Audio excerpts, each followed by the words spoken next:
Ever wondered why the same quality issue keeps popping up in your processes no matter how many times you've tried to fix it? It's like playing a never-ending game of whack-a-mole, isn't it? Frustrating, we know. You might be thinking, there's got to be a better way. And you're right, there is. It's called root cause analysis. Well, we've got a solution for you. Root cause analysis. Sounds complicated? Don't worry, we'll break it down. Root cause analysis might sound like rocket science, but it's actually quite straightforward. Picture it as a detective's journey, seeking answers to solve a mystery. Only in this case, the mystery is a quality issue, and the detective is you. The first step of this journey is identifying the issue.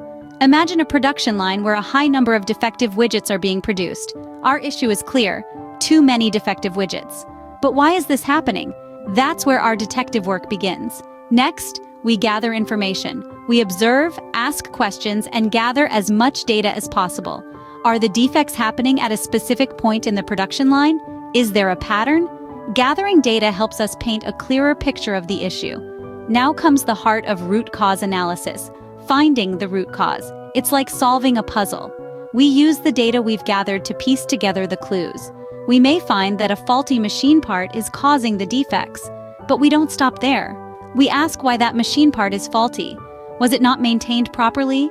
Was the wrong part used? We keep asking why until we find the root cause. Finally, we implement a solution to address the root cause. In our example, it might involve replacing the faulty part and improving maintenance procedures to prevent the issue from happening again. See, it's not that hard, right? Now that we've got the basics covered, let's dive a little deeper. Let's take a closer look at each step of the root cause analysis process. First up, we have the ever-important define the problem stage. Here, it's vital to pinpoint the exact issue you're dealing with. Think of it like Sherlock Holmes at the start of a mystery. You're looking for clues, gathering facts, and asking the critical question, what is the problem? Next is the collect data stage.